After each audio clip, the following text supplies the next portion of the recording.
фестивал на европската литература 2023 година. Гол ручек, Naked Lunch, подкаст со Душко Крстевски. Повторно морам да кажам, ако и претходните години не срекна одбрано име, кое што или ќе го смениме, или секојаш кога ќе се спомне Гол ручек, ќе оди, значи, моето извинување за името. Вечерва сме со Стефан Хертманс, кој што е автор на Вечно туѓа, книга која што на читателите кои што имаа прилика да ја прочитаат, навистина им се допадна по тематиката и по прашањата кои што ги отвара. Do Disturb, нели тоа е мотото на новогодишниот фестивал. Сега би сакал неколку воведни зборови за Стефан Хертманс. Тој ја заснова Вечно туѓа на историски факти и го следи животот на една истакната христијанска благородничка што го напуштила својот дотогашен живот поради љубовта кон едно еврејско момче. Едно неверојатно патување од средновековна Европа до Египет и нераскажена приказна за заборавени документи и забранета љубов. Настаните, иако се случиле пред речиси 1000 години, изгледаат неверојатно современи. Со извонредно насликаните ликови и атмосфера, како и со длабочината на своето историско разбирање, Вечно туѓа е несомнено ремек дело на авторот што веќе се прослави со неговата книга Војна и терпентин. Стефан Хертманс е меѓу најблескавите белгиски книжевни звезди, автор, поет и есеист од фламанско говорно подрачје. Неговата биографија е навистина интересна, од наставник до џез музичар, од универзитетска кариера до писател и од белгиски државен лауреат до огромно меѓународна позната личност. Неговата книга Војна и терпентин, значи, добива номинација и за меѓународната Букерова награда во 2017 година, а за Вечно туѓа во 2016 ја добива престижната награда Еди Перон.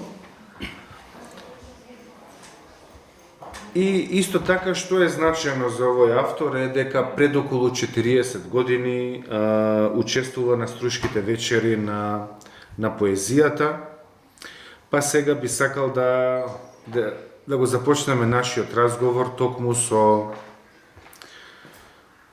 ова прашање. This is your second time in Macedonia. As I read, 40 years ago you were here on Struga poetry gatherings. 34 years ago. 34? Yeah.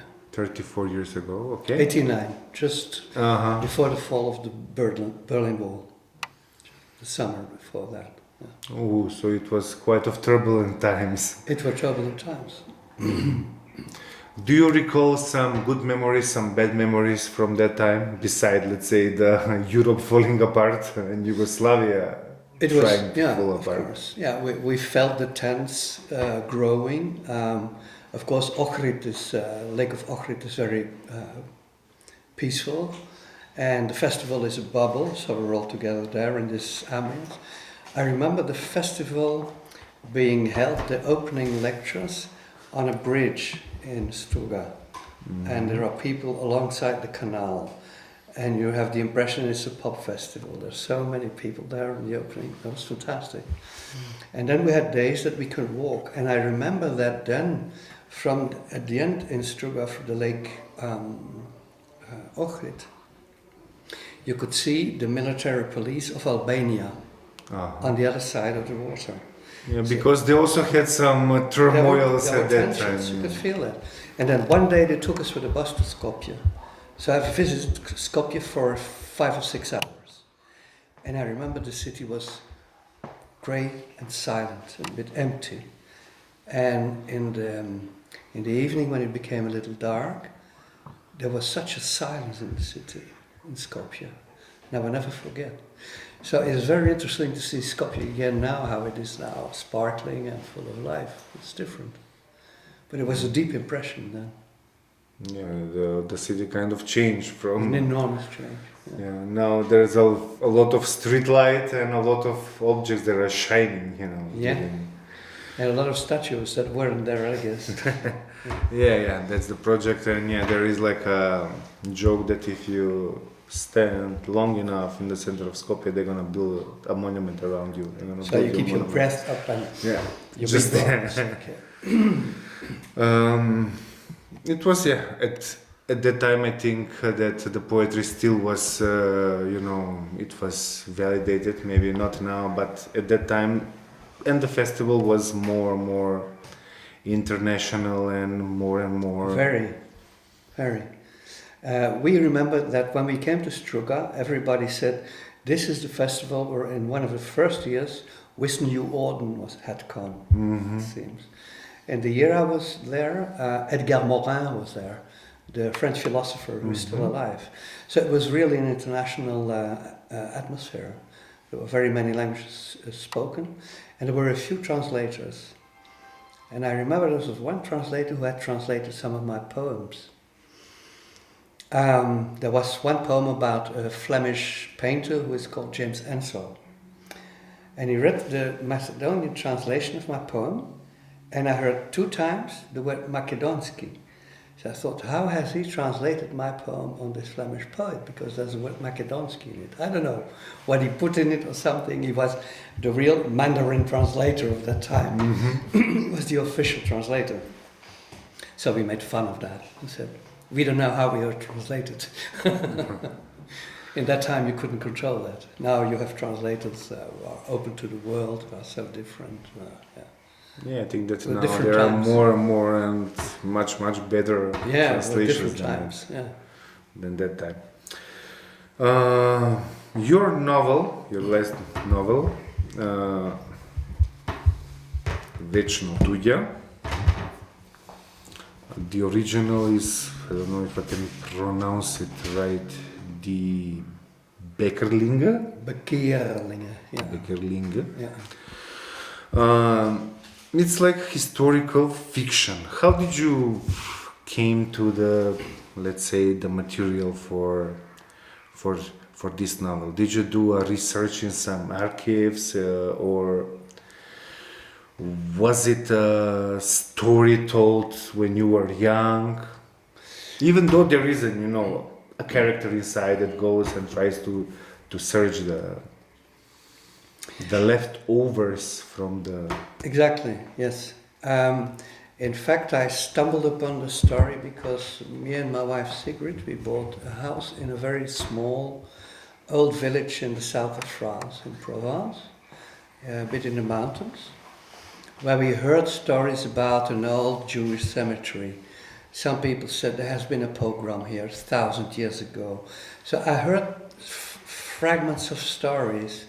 And then all of a sudden, one of my neighbors, when we already lived there for, I guess, about 10 years, he said, I have a scientific article for you on the story of what happened here 1,000 years ago. I said, okay, I want to read it. At that time, I was working on War in Turpentine. Some sort of a chronicles, I suppose, right? Yes, and this part... Chronicles, like... No, it was in fact a scientific article of a Jewish savant, a professor in Chicago, who began his career as a philologist with translating a manuscript, Old Hebrew, which had been found in Cairo. And in this document, a Jewish rabbi, is producing a letter for a young woman. And he says, look, Jewish community, where in the world help this woman? She's from noble birth. She has come to our village and to our society of Jews with her husband, who was the son of the main rabbi of France at that time in Narbonne. And they have fled from Rouen to Narbonne. But that she came from Rouen was not clear. I had to look that out, to find that out. So there were so many enigmas, and I was fascinated because I thought my village, which is called Monnieu, is so small that she was just like a neighborhood girl but I missed her for 1,000 years. But the streets are practically the same. There are regions in France that do not change. It's up in the mountains. It's rocks, it's old houses. So I started looking for it on the basis of this article by this man in Chicago. And he has translated the manuscript, and it's 4 Jewish letters. It's Mem, Nun, Yod, Vav, which is Mnju. Mm-hmm. And he said this can only be Monyu en Maybe this one? This it is. Yeah. Yes.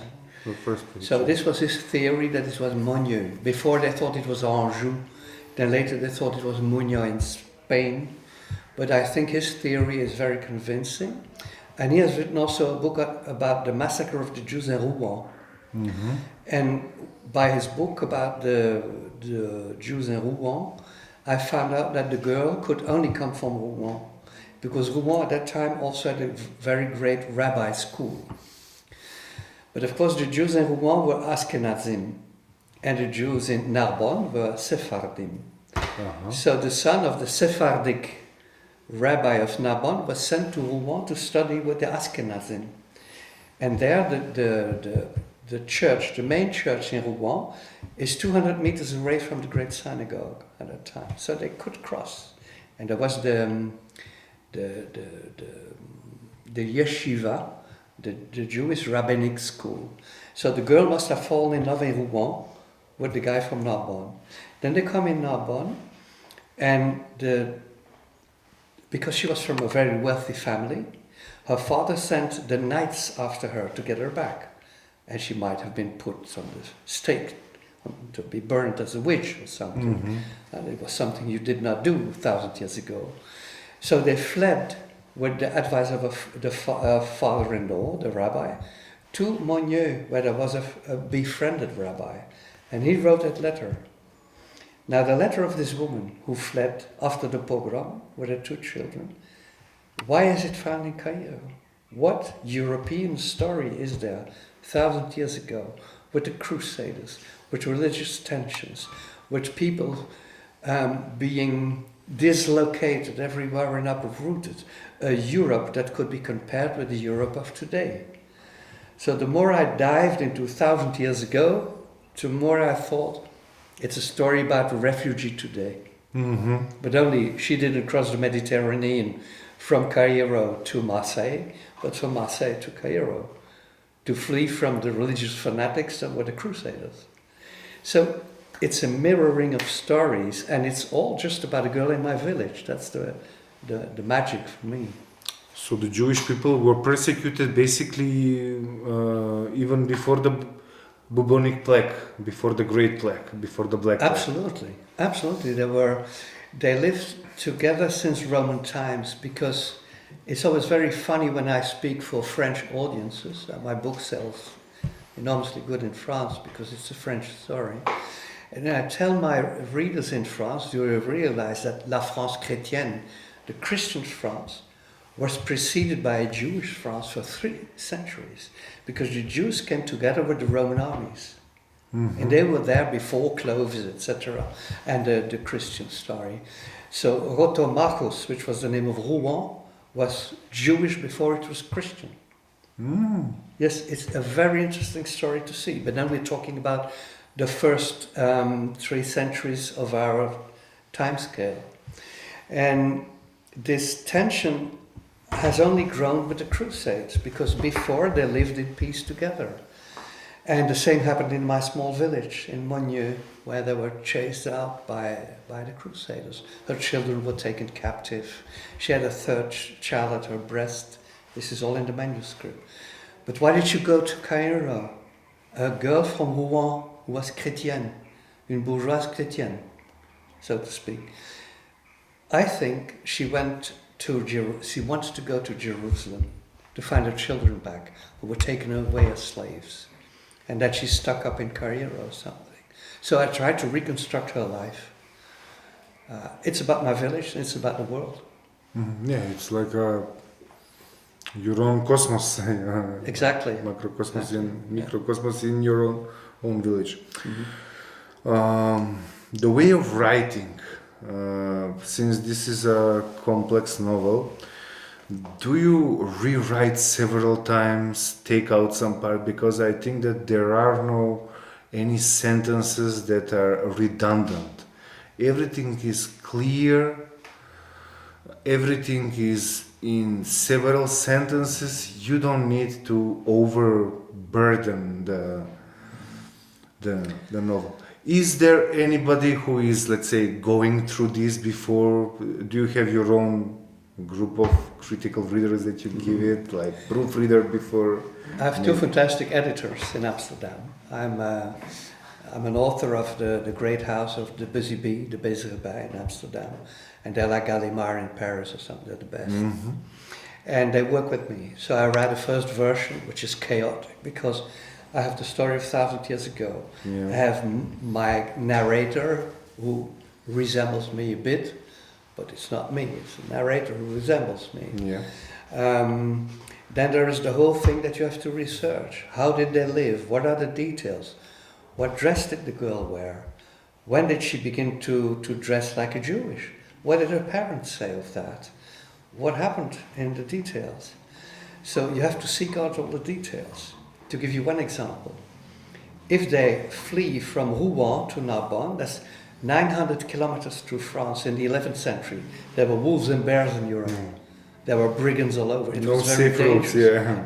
Those two young people, she 18, he 20, they flee. How do they survive? At a certain moment I see that with the map, they have to pass a forest which is well known in France, which is called the Bois de Sologne. Now the Bois de Sologne is full of pools, it's full of gnats. If you're there in summer you beat yourself all the time because it's all gnats. So I thought, did these people have, 1,000 years ago, did they have ointment against gnat bites or something? So I looked for 3 weeks to find if there was an apothecary at that time. Mm-hmm. And there was. Hildegard from some Bingen. Sort of Hildegard from Bingen has described the pharmacy of those days. This is only one detail. So you have a huge pile of documentary. So there are 3 layers. There's a story you want to tell. There's you yourself who are confronted with the story, the narrator. And there's the huge research. So indeed, I'm happy you say this. I hope there is no superficial sentence. But this is the 5th version. Uh-huh. And one of my editors has a very good pen and she does this all the time. Yeah, this is throw this too away. much. Because at a certain moment you have 800 pages. And they say, okay, make a book out of it. Condense. And that's the hardest. The first version is nice, you only write. And you think you have wings, you write. And then you have to start scratching and get away. And that's the economy of the style. That's hard work. That was the thing that really impressed me, because usually this type of historical novels, historical fiction, they're usually very long and they have a lot of descriptions, sometimes that are not meaningless, but they are kind of slowing down the reader. In your novel, everything is action, and action. Of course, it's not like a thriller. Like it's not something that goes from one action to another just without any point. But it is actually keeping the interest of the reader all the time. He cannot lay the book down.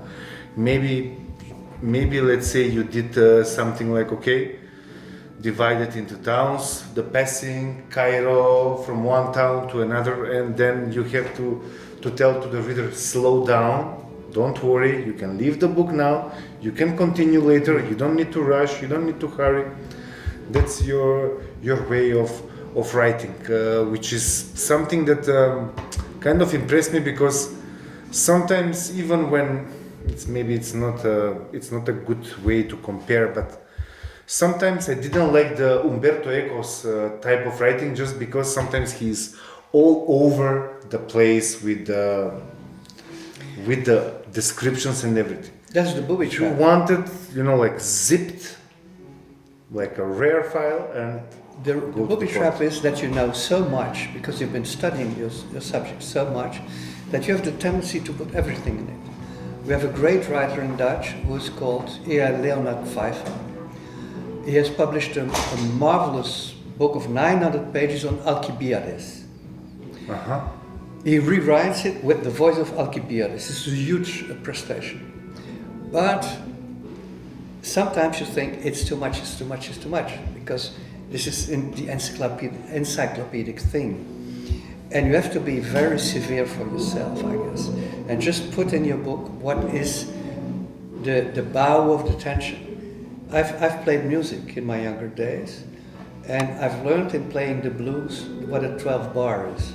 You count your 12 bars. Your 12 bars are not 14 bars, because 12 bars is a perfect tension. And it gets down again.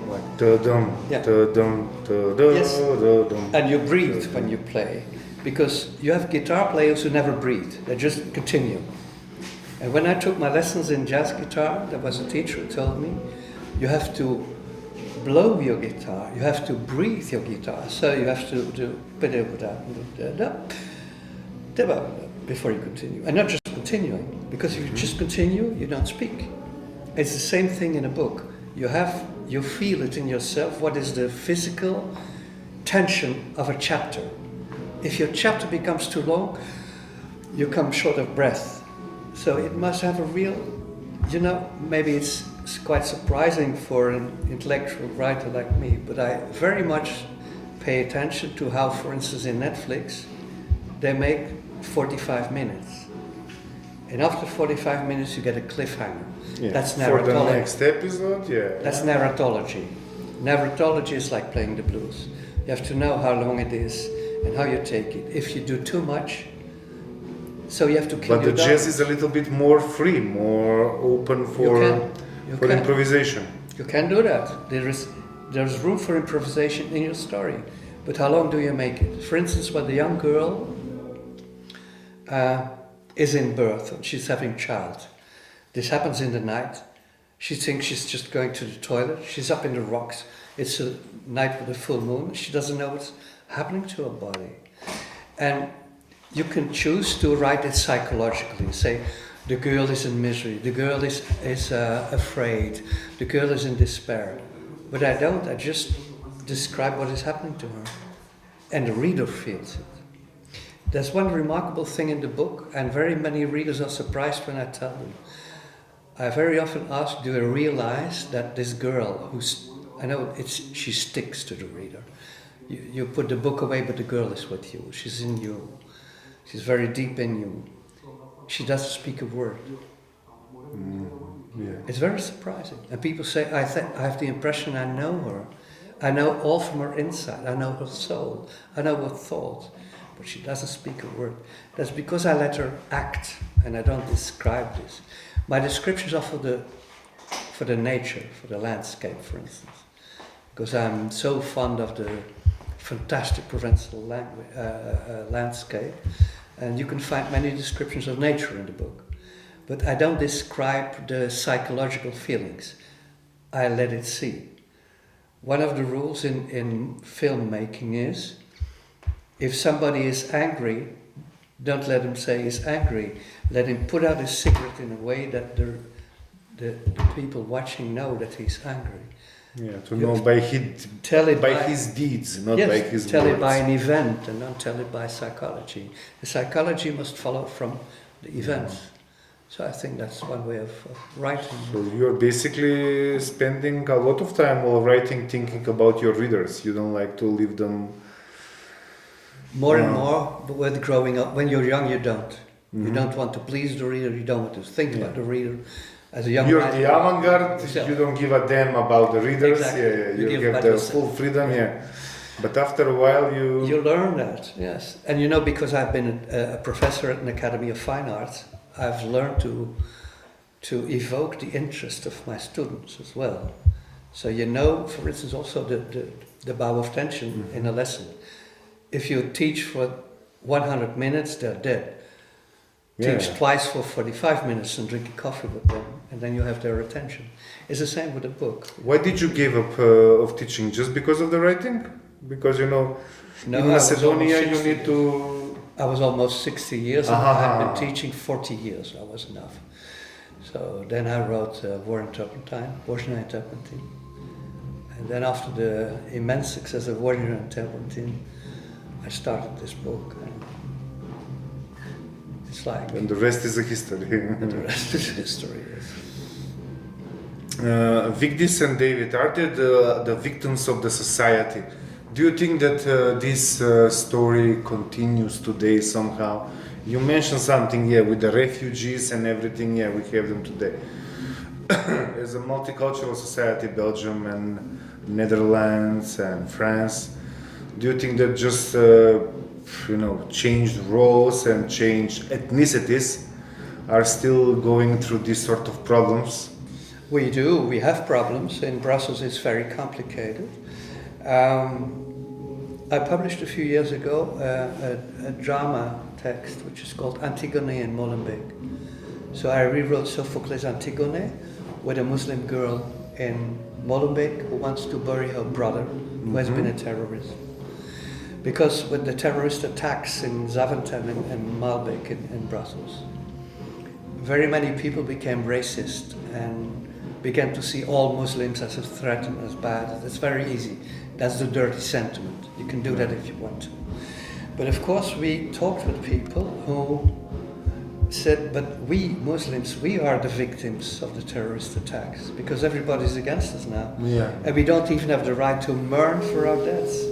So this made me think of Antigone, who says, what is my right to mourn? What is my right to feel what you feel? So the place with those people in our society is very unstable. Some of them integrate very swiftly. They learn the language, they work in our hospitals, they work everywhere in the administration. They're Muslims integrating. And there are others who have been radicalized. And the tragedy is that it's always the radicalized, terroristic turned people who will get in the news, but not all those tens of thousands of people who become good citizens. So integration is about, at whom do you look? Do you want to look at the bad side or at the good side? Do you want to have hope or do you want to hate? It's the media. The media do that. And we're living in the same times as 1,000 years ago. Europe is changing very rapidly and we have to manage, I guess. But Vigdis has actually changed her ethnicity. She starts as she's even a Viking, right? If I'm not mistaken. Yes, this was very interesting when I was studying about the Normans and... Absolutely. And then she changed into, let's say, her religion into Jewish. So a very interesting story is already the Vikings, the Normans who came to Normandy. Mm-hmm. At a certain moment, because they raped and they burned houses and the raids, they were just uncontrollable. And at a certain moment, they have been proposed a sort of religious peace, and they were told, you can keep what you have, but stop burning and murdering and violating people. Integrate, and it was a genius sort of. Do they accept the Christianity, or they could keep Christians. the old religion? I think. I don't know numbers of it, but out of what I read, the great majority became Christian because that was their way also to become patricians. You cannot talk of bourgeois at that time, patricians out there. So at a certain moment, Rouen had a very large popularity, which was of Danish origins and Christian. So this girl, my Vigdis of the Lies, must have spoken Danish from her father and grandfather. I let her mother come from Flanders, who was just very close, because Flanders came just up to Arras, in that neighborhood. People spoke Flemish there. Then she speaks, of course, the langue d'Oil, of the north. And then she meets somebody who speaks the langue d'Oc, of the south. Mm-hmm. And then she has to learn Hebrew or Aramaic, because they spoke Aramaic in Narbonne. In Narbonne at those days they didn't speak French. They spoke Arab, Spanish and Aramaic. Like the old Aramaic. So you see, this girl was so polylingual. And then afterwards, what did she learn in Cairo? Did she learn Arab? Maybe yes. So we take one girl coming from Normandy, and she covers a mental space from Scandinavia up to Egypt. It's the life of one woman, and we don't know her name because they never named the woman.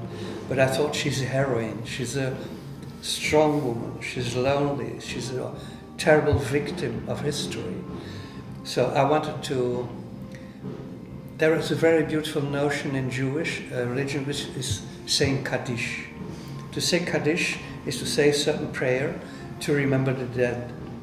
And I thought, I want to write a Kaddish for this girl who has lived in my small Provence village and who was a fantastic woman who has had a terrible fate because she fell in love with a Jewish boy. And she has lived all the horrors of her time. So her love stays the same, but her identity is changeable? Absolutely, I guess that is it. Just Because like, let's say, in 21st century, the love, identities can change, yeah, but love even is, though that the love stays the same. love stays the same because love is not identitary. Love doesn't care about identity wars. Love doesn't care about nationalism. Love doesn't care about that. That's Romeo and Juliet, that's this girl, David and Vigdis. All the great love stories are about people who transcend their identity. Because falling in love is transcending identity. It's always like that. And a special meaning of the names Vigdis, Adelais. Adelais, I suppose, like Adelaide, I suppose, Yes, something like that. yes, it's an old For fact. David, it's already familiar. What about her Jewish name, Hamutal. Hamutal? That was a long search because, I tend to say in former days they asked God for things. Now you ask Google. So I asked Google, what are the names of girls in the 11th century for Jewish girls? And then came out all the names. And then it came out Hamutal, which is an old name. It means the warmth of the dew. The dew, when in the morning, when the dew is coming on the grass, small pearls of condensation and moist in the morning, that's the dew. The dew. So the warmth of the dew in the morning when the sun is coming up is called Hamutal. And I've learned that the name Hamutal is now again in vogue in Israel. It's coming back. It's one of the old names. And I found it in a register of names, and I thought that's a beautiful name for it. Yeah, definitely. Yeah. And the Vigdis, of course, is an old Scandinavian name.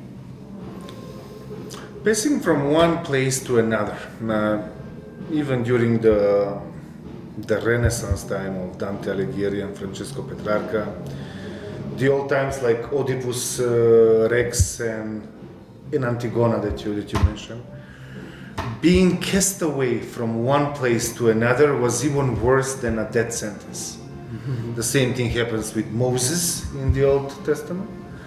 It happens with these people here. What about now? Let's say I have a student who is studying Macedonian online because he is half Dutch, half Belgium. He lives in Maastricht.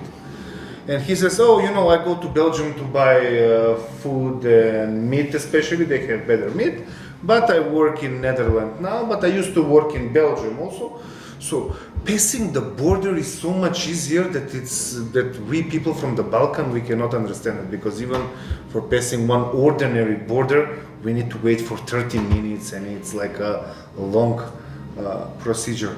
So how is this, the border that Netherlands and Belgium, I think they have like one coffee bar, half of it is in Belgium, half of it is in Netherlands. There is even one house that is divided and they want to pay the taxes to the country that charges less taxation. So how does it work?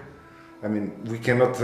It's marvelous to live. We cannot understand because we always, let's say, for me traveling from Macedonia to Bulgaria back and forth almost every month, at least once or twice. It's always like, open the bag, let's see what do you carry, what do you bring back. So, sometimes I feel like a refugee. I hope you people will evolve in the same direction as we do. I remember a funny story, because you bring this up now. I was in Dubrovnik and in Split to write my sixth version of Vožnja Interpreti. At a certain moment I want to go from Dubrovnik to Split, but you have to pass the port of Neum, which is Bosnia. Yeah. So there you pass two borders, and there are all the truck drivers over there waiting, and there are two guys who let you wait. They smoke their cigarette, they don't look at your passport. And I see two Slovenian truck driver saying to a Croatian truck driver, "It was much easier in the time of Tito." So we tend always, we know that, for instance, in the Eastern European sphere, one of the reactions against the internationalist communism was, we want our identity back. So I guess that very many regions here are going to a crisis of identitary politics. We are different from the others. But being different, wanting to be different from the others, comes with a very high economic price and a psychological price. It's better to look for what you have in common. In the world of tomorrow, Europe will be the weaker one. If you look at the BRICS countries, Brazil, India, China, Russia and South Africa, they really tend to break the hegemony of the West. If Europe doesn't become one space like the United States of America, we will lose the geopolitical chess game. We have to open our borders. We already have many problems with that too, because the economic difference within the European sphere is very drastic, as you know.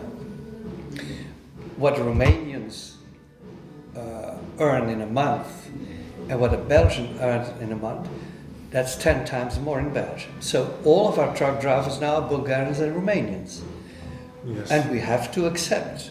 So we have to find new economic regulations to cope with an open European monetary economic union.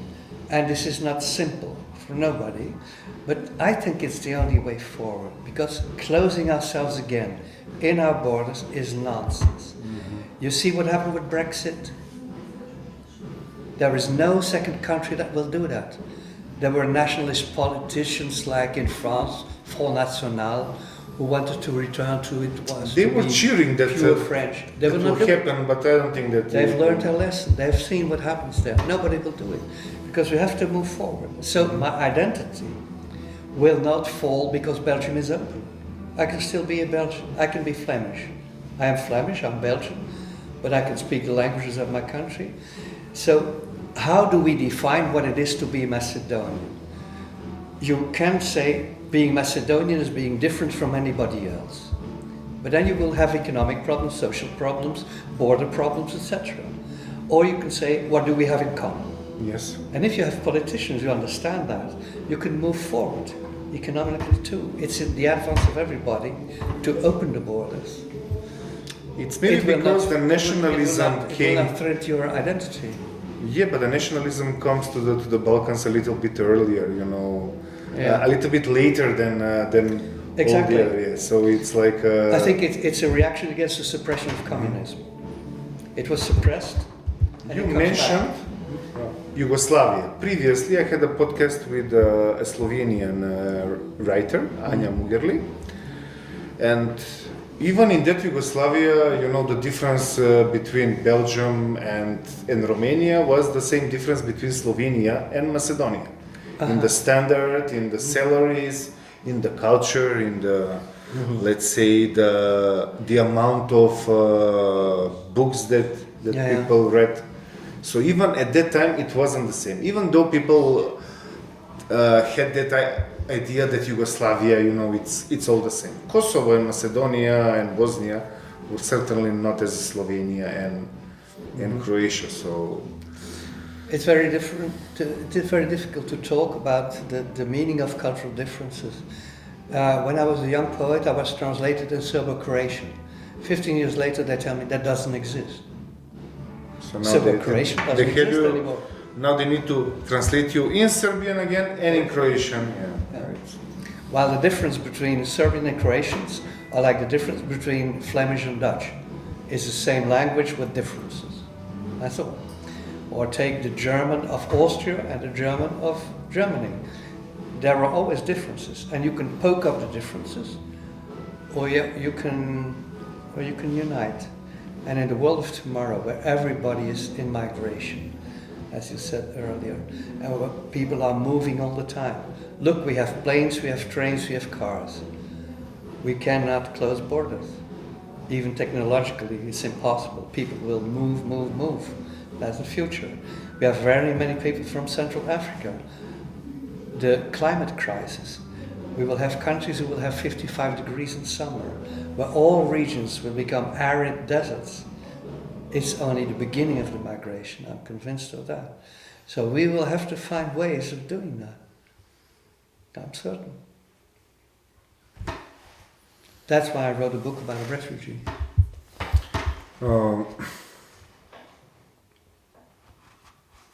Do they tend to have do they feel sorry about the decision that they... You mean my characters? Yeah, your characters. What do you think? That's a good question. If she could come back and we would ask her, would you do the same or not to Hamutal 1,000 years ago? That's a good question. Passion is a strange thing. Maybe she would say, I was passionately in love, I couldn't do anything else. Love has chosen me. Many people say that. I was chosen by love. I was blinded, I was passionate. So the love is even stronger than the folklore, than the customs, than the religion, than the nationality. We cannot talk about nationality at that time, not as a today, you know. I'm completely convinced. People who have mixed marriages, let's say for instance a Muslim and a post-Catholic one, it will not be simple, but it exists. In my hometown there's almost an entire Turkish city which is called Emirdağ. Practically everybody from Emirdağ lives in Ghent. But they need to be non-practicing Muslim, non-practicing Christians, non-practicing Jews? No, most of them are profane Turks. Some of them are pro-Erdogan, others are against Erdogan. So when there is an election in Turkey, we have tensions with the Turks in Belgium. We see that. We try to take everything down, and there are not too many tensions. It comes in the televised journals, and they talk about it. So we see that those people export the problems they had at home in our countries.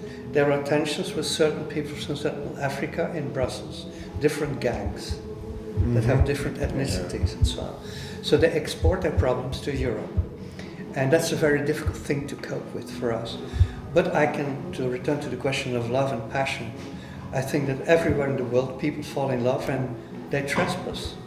They just trespass because they want each other. If there is one thing which is anti-racist, it's sex. Yeah. That's a beautiful thing about sex. It's anti-racist. That's a great. Thank you. It was a real honor talking to you. Thank you. Thank you.